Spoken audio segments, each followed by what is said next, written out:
Bonjour depuis la communauté juive de Créteil pour un autre rendez-vous hebdomadaire. Cette fois-ci pour une paracha, un texte de la Torah que je qualifierais d'emblématique. Ahare Mot. Il y est mentionné un moment sans doute à la fois le plus grave, le plus solennel, mais en même temps le plus populaire du calendrier juif, c'est le jour de Kippour. C'est un jour magnétique où pratiquement tous les juifs, de quelque bord ou de quelque horizon qu'ils viennent, se donnent un rendez-vous. Les plus pieux, les plus engagés, ce sera le matin. Ceux qui sont sans doute le moins éduqués viendront. Fût-ce que pour entendre la sonnerie du chauffard, il y a cet appel mystérieux au subconscient juif qui s'appelle Kippour. Ce qu'on sait peu, c'est qu'à l'époque de l'existence du temple de Jérusalem, c'était un moment extrêmement fort, puisque Kippour est considéré comme le jour le plus sacré de l'année. Ça se passait dans l'endroit le plus sacré du monde, le temple de Jérusalem. Cette journée-là était en quelque sorte animée par l'homme le plus sacré, entre guillemets, du peuple d'Israël, c'était le Kohen Gadol. On se rappelle que la structure du peuple juif, ce sont 12 tribus. Parmi elles se dégage la tribu des Lévis. Parmi les tribus des Lévis se dégage le groupe des Kohanim. Et au-dessus des Kohanim, au sommet de la pyramide, il y a le Kohen Gadol, le grand prêtre.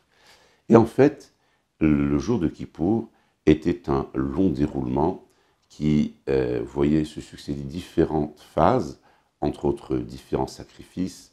Et selon les endroits où le Kohen Gadol, le grand prêtre, se trouvait, il changeait de vêtements pour marquer qu'il changeait de dimension spirituelle dans la manière dont il servait Dieu au nom du peuple d'Israël. À un moment, il y avait un tirage au sort entre les Shené Se'irim, les fameux deux boucs.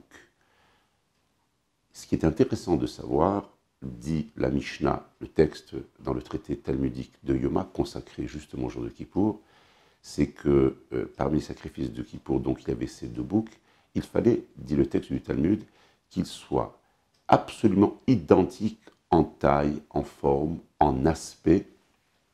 Et donc, une fois que ces deux boucs étaient sélectionnés, il y avait un tirage au sort. L'un était destiné la Shem, donc il allait être sacrifié dans le temple de Jérusalem, et l'autre était destiné, c'est la Azazel.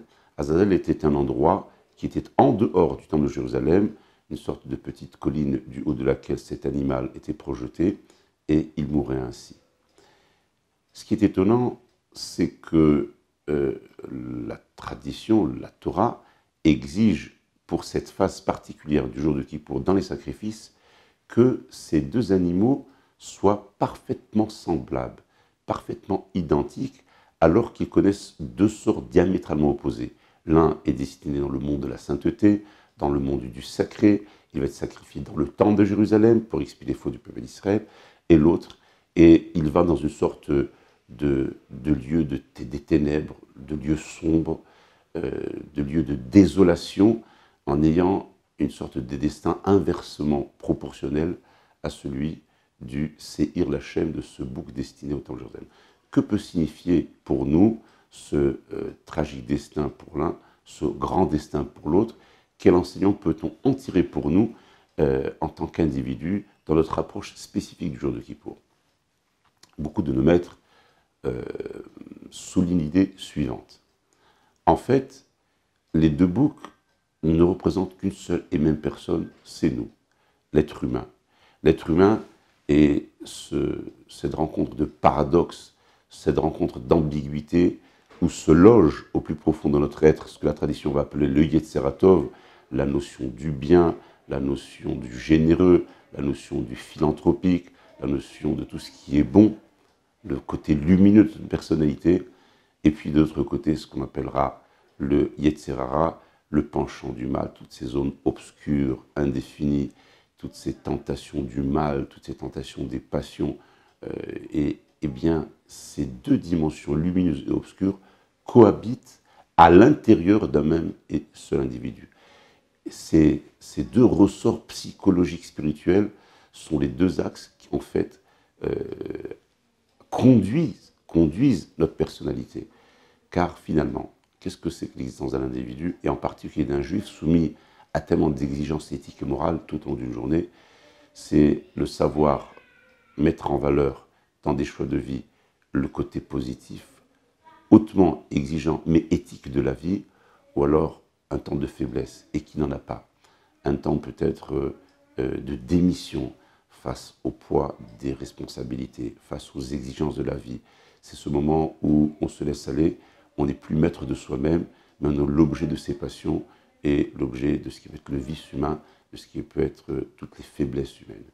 Et le jour du Kippour, voilà qu'en quelque sorte, on met en scène devant tout le peuple d'Israël ces deux boucs. Celui de la lumière, eh bien, il va être destiné en tant que Jérusalem, il va être dans une sorte de transcendance où toute cette énergie est élevée vers le bien et le sacré. Et dans le même temps, le peuple d'Israël sait que le second bouc, eh bien, c'est celui qui va être destiné à Azazel, ce nomadland où il va s'autodétruire dans cette espèce de médiocrité à laquelle il a consenti par démission devant les tentations de la vie.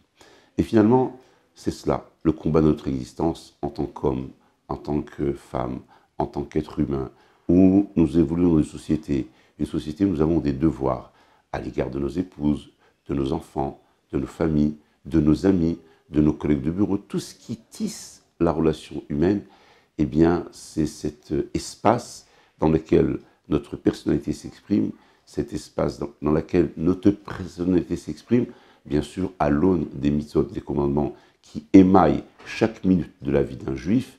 Et c'est cette image qu'on garde présent en nous, en se rappelant que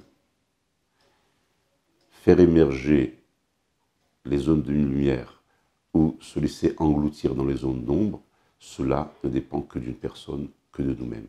Et c'est cette image très forte qui, le jour de Kippour, dont, faut-il le rappeler, est un jour de réflexion, un jour de méditation, une sorte d'examen de conscience, d'introspection en soi, où nous ressemblons aux anges, dit le texte, on ne mange pas, on ne boit pas, on dort très peu, une journée entière dans une intense prière qui nous amène à nous interroger sur nos choix de vie, ce qu'on a pu bien faire, le renforcer, ce qu'on a pu mal faire, le regretter et le réhabiliter. Et c'est toute cette perspective du jour de Kippour qui va gommer des échecs et qui ouvre à une immense espérance en donnant la présence à la lumière, en essayant de gommer autant que faire se peut les ondes d'ombre que nous portons en nous.